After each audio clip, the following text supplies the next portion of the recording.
About 15 years back, when I was working in a manufacturing company, I had a good friend who worked in a different department.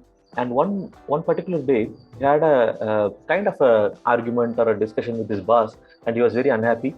And then he came back, and immediately he sent a mail to all his team members and the boss also, right? That you are doing this, you are not listening to my words, you are a stupid person, something like that. He used a lot of words, and he sent it to all the people.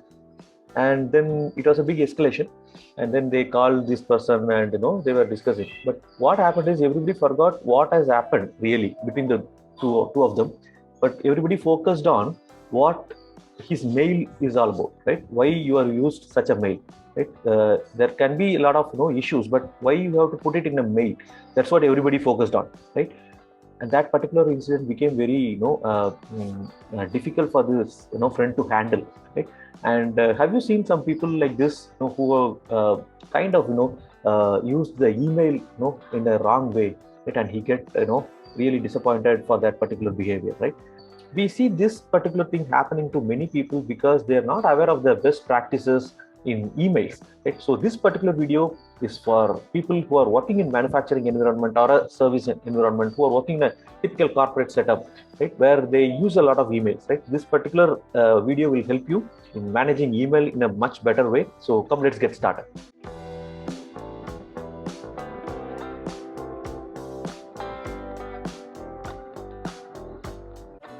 What I'm going to share is some email writing tips, right?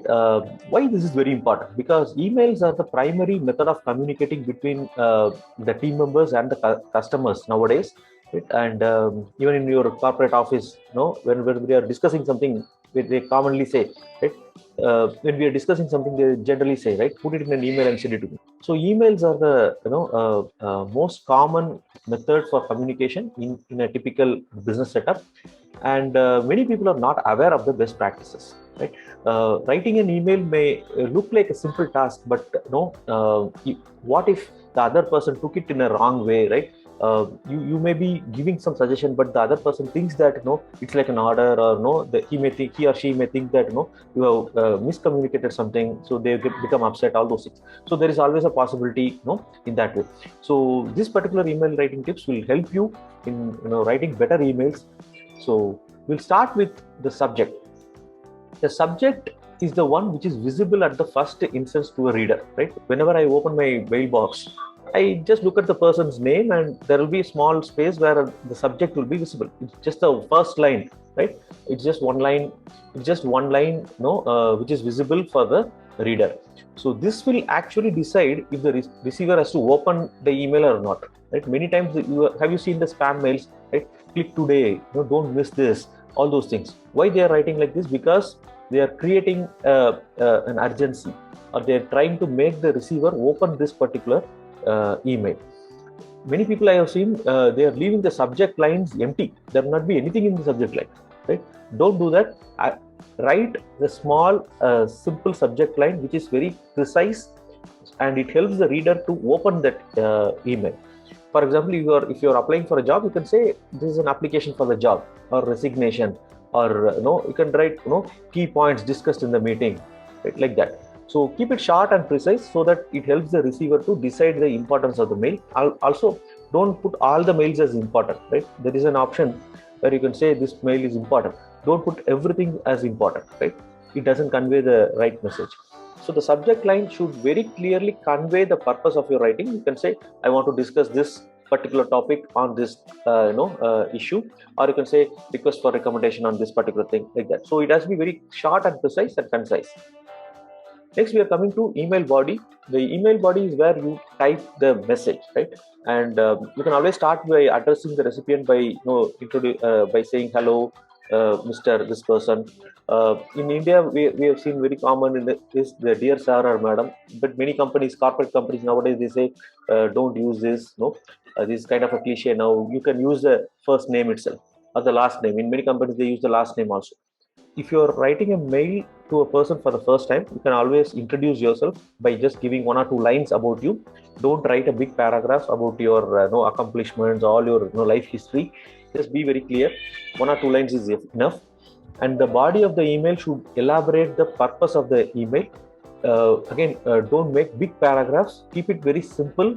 A few lines. Don't use big paragraphs. You can put bullet points if you want.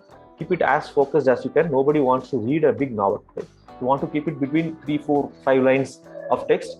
And if you want to write more, leave a gap and then you can write the next paragraph. Again, if you want to have a big email, always you can put the content in a Word document or an Excel sheet and then send it as an attachment. Right? Use small sentences and small paragraphs. The line should not extend to the next line. Right? This is one thumb rule you can follow. A line should not go to the next line. No, it should have a full stop and the next line should start. Right? If it does not, break the sentences and make small sentences. Similarly, you don't have to do hedging. Hedging means have you seen this? No, I think we should try to do this. Instead of that, you can always say, let's do this. Right? What I am trying to communicate is, that is a big hedging. I can say, okay, I think this is what we can do. Right? So don't use hedging. Don't use too many exclamation mark in your email.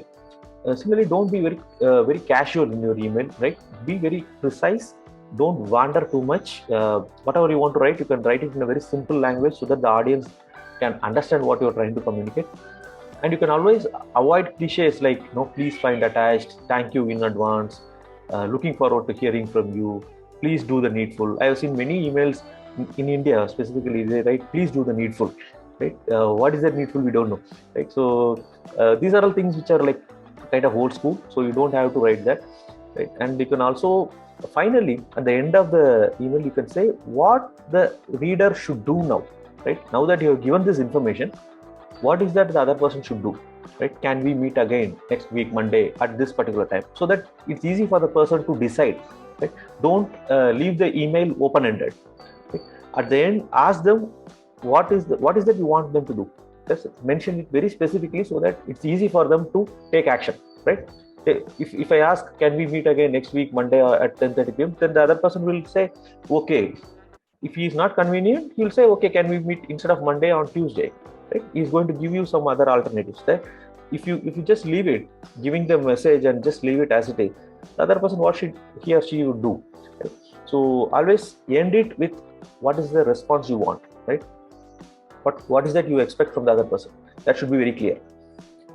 So coming to email signature, generally, people use best regards or best or sincerely like that, and then they have their name and phone number, maybe company's website.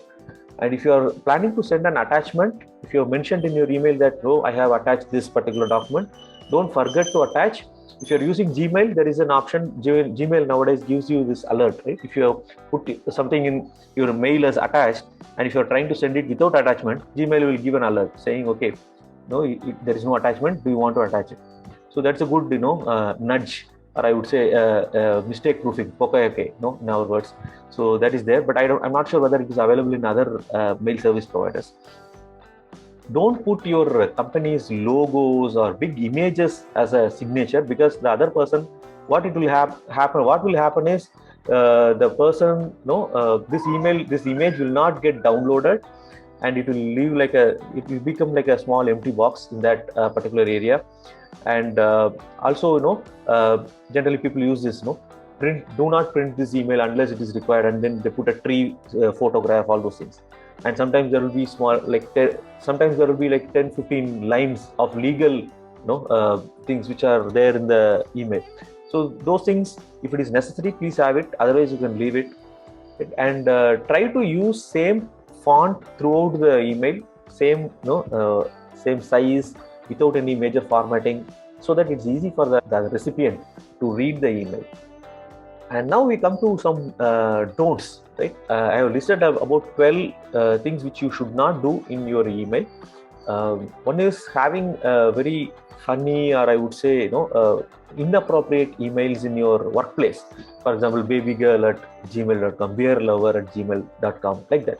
Right? Always use professional email ID in your business setup. Don't use all capital letters. If you're using all caps, it means that you are shouting at the other person. Right? Similarly, don't use lower cases also, always. Right? You can have the first letter as caps, that you can write. Similarly, don't use SMS lingo, that is please, no, BRB, I'll be right back. So those kind of, the SMS lingos is better to avoid. Keep your fonts and colors, sizes consistent and professional. It should be easy for the other person to read, because especially nowadays people are using mobiles, right? We are reading a lot of mails in mobiles, so it's easy, to read if it is similar size and similar consistent. And don't use too much of emoticons like smileys. Don't use them in professional setup. And don't send any emails when you're angry, depressed, or upset. This is the first thing which we started this video with. My friend's story. Whenever you are angry, whenever you're depressed, whenever you are unhappy about something, don't write any email to anybody.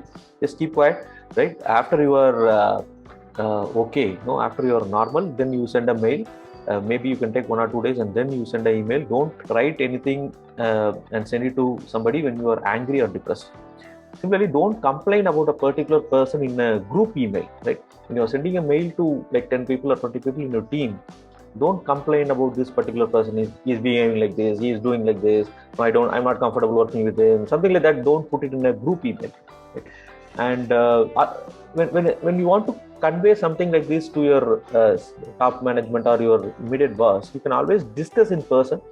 Always avoid these kind of issues in a mail.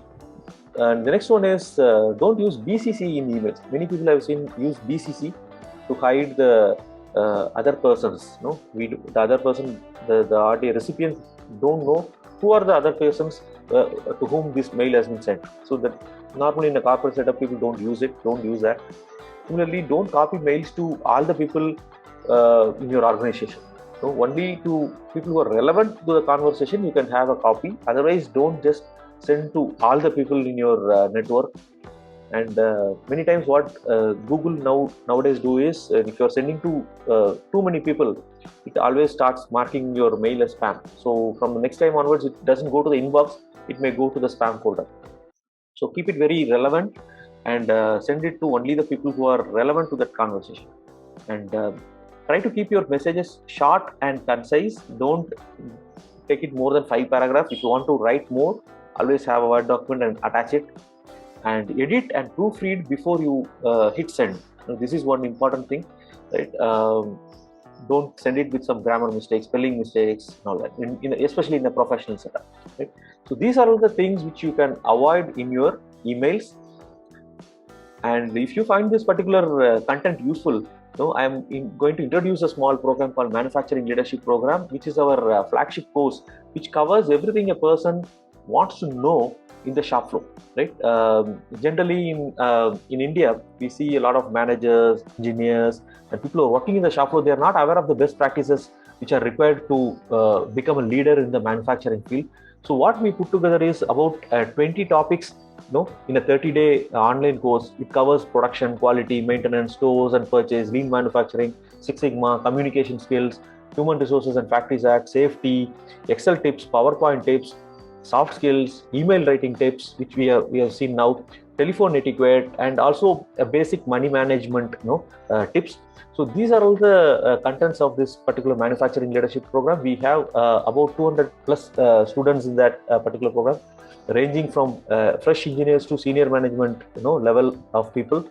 And we are offering at a very, very attractive price of just 7,999 only for people, corporates. If you have more than 10 people in your company want to take this program, we can also give you additional discounts. If you're interested, you can click the link and you can join this program. The sources for these email etiquettes are mentioned here. And if you found this particular video useful, please subscribe to our channel. You can also share this video with your friends and team members. I know that you have a lot of WhatsApp group for your company and your friends. Just click this share button and share it to your WhatsApp group. People can learn. It's very, very useful for them. Not today, and it's a long term. This 10 minutes or 15 minutes which you have watched this video, which will help you in your entire career. So please share it with your friends and team members. I'll talk to you guys in the next video. See you. Bye.